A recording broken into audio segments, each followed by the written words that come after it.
Hello everyone. Ako isulti sa inyo day. Nakakita og interview sa kuan day ba sa dito sa kana bitong magsige tag-scroll ng FB day.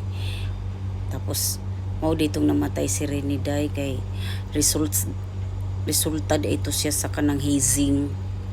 Unya di ba kana bitong maghazing kay kanang ang uban ana kay manimalus biyag maayo day. Kay tungod atong una po nilang pagsulod, grabe po kailang nahiaguman ana.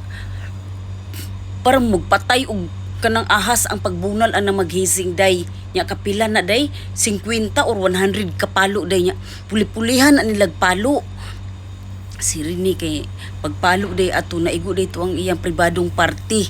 Mao na sa sige daw tug kanang pagpuan ba kana bitong self defense ba.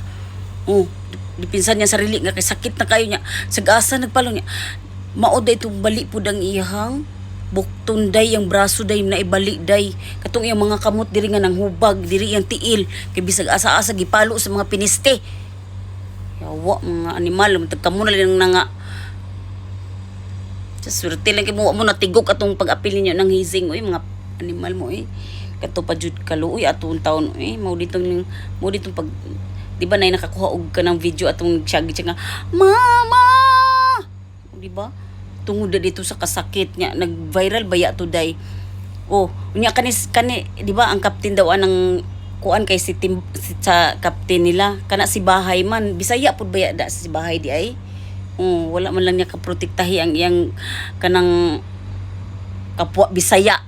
Mga minatay mo abot ng panahon ang ustisya na maningil ninyo mga inutila mo.